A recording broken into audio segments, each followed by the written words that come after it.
There is a woman in Kyoto who has slept in the same small room for 30 years.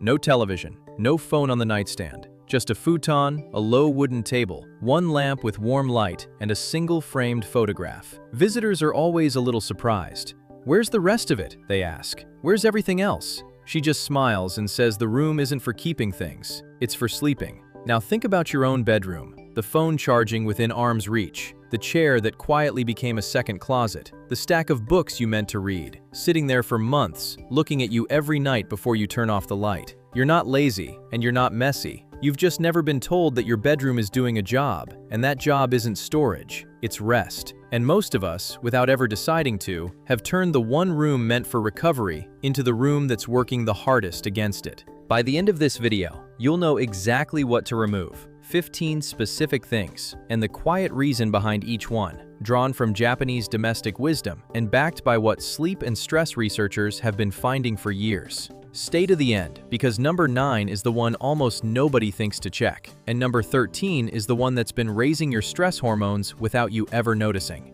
Here's the belief almost everyone carries into this without questioning it, that a messy bedroom is just a bedroom that needs organizing. Buy the right bins, the right shelf, the right system, and the clutter problem is solved. And for a lot of people, that simply doesn't hold. Not because they aren't trying, because the real issue was never storage. It's exposure, what your eyes and your nervous system are quietly processing every single night before you close them. Let's slow down here. That's the whole video, in one sentence. It's not what you own, it's what you're still looking at when you're trying to sleep. Number 1. The phone. Charging on the nightstand, screen just inches from your face. In Japan, there's a concept called the deliberate gap, the pause between two things. A breath before a word, silence between notes and music. Your bedroom used to have a natural built into it. The walk from the living room, turning off lights, the sense of arriving somewhere different. The phone erases that gap entirely. There's no threshold anymore between your working, scrolling day and the moment your head hits the pillow.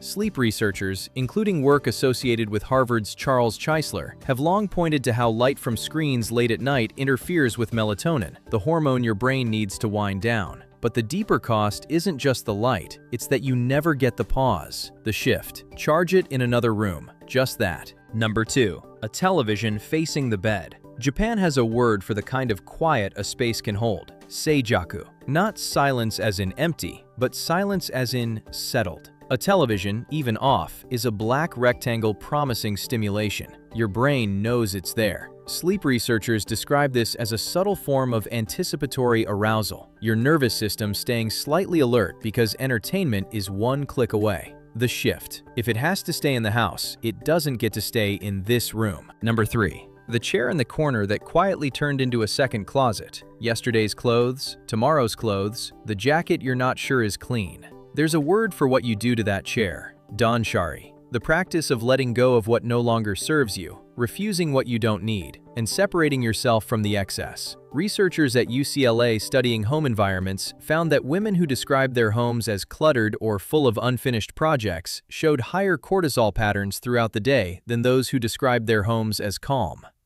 Every pile is a small, unfinished decision, and your mind keeps a quiet tally of every one it's still owed. The shift. The chair holds nothing. Not tonight, not any night. Number 4. The stack of books on your nightstand. Most of them unread, growing a little every month. There's a Japanese word for this exact habit, sundoku, the gentle accumulation of books you intend to read and haven't. It's not shameful. Sundoku isn't really about guilt, but a nightstand piled 2-3 books deep becomes something else. A small, visible reminder, right at eye level, of things left undone. The shift. One book, the one you're actually reading. Everything else goes to a shelf, out of the bedroom, waiting its turn. Number 5. Old gym clothes or equipment you bought with good intentions sitting in the corner like a small monument to a plan that didn't happen. There's a Japanese concept, mottainai, a sense of regret over waste, but not just wasted things, wasted energy, wasted intention. Every time your eyes land on that dusty resistance band, some small part of you registers a quiet failure. That's not motivation.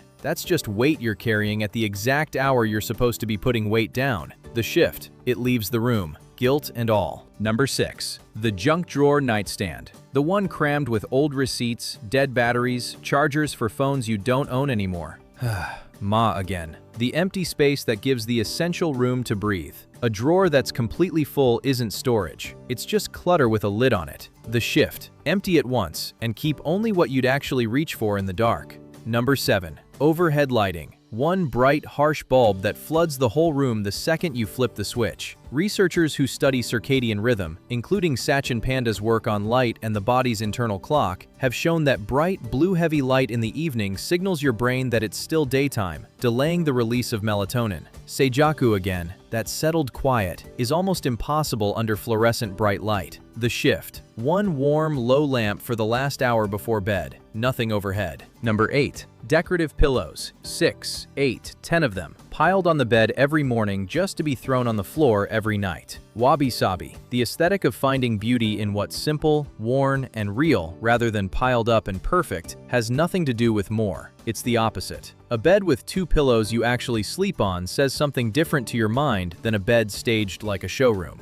The shift. Keep what you use, donate the rest. Number 9. The one I promised you. Shoes. Kept just inside the bedroom door instead of at the entrance of the home. In Japanese homes, the genkan is the threshold, the specific, honored line where the outside world stops and the inside world begins. Shoes never cross it. It's not about cleanliness alone. It's about your mind understanding, physically, where the outside ends. When outside items, shoes, a work bag, a coat, end up in the bedroom, that boundary quietly dissolves, and the room stops registering as a separate, safe space. The shift. Find your genkan. Let it actually be the line. Number 10.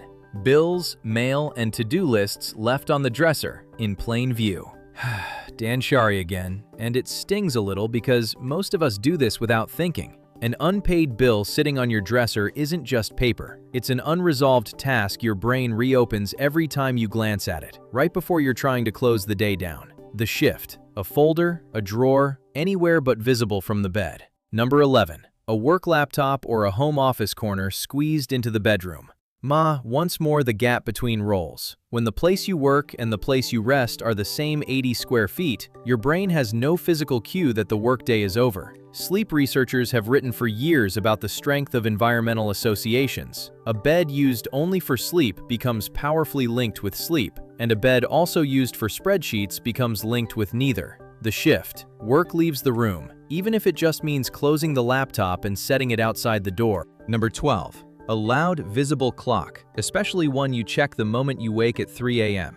There's a well-documented pattern in sleep research called clock watching, where checking the time during a wakeful stretch increases anxiety about not sleeping, which then makes falling back asleep even harder. It becomes its own small trap. The shift. Turn it away from you, or better, leave it in another room entirely. Number 13. The one raising your stress hormones without you knowing it. Strong artificial fragrance. The plug-in, the heavy candle, the air freshener running all night. Some early research into scent and sleep, including older work on lavender, has suggested calming effects from certain natural scents. But synthetic, strong fragrance is a different story. It keeps a low level of sensory processing active in a brain that's supposed to be powering down. The shift. If you want scent at all, keep it faint, natural, and gone within the hour. Number 14. Mismatched furniture collected over years. A hand-me-down dresser, a chair from an old apartment. Nothing chosen, everything just accumulated. Wabi-sabi doesn't mean filling a room with everything you've ever owned. It means choosing what still carries meaning as it is, worn edges and all, and letting go of what's simply left over. The shift. Keep what you'd choose again today, not what you never got around to replacing.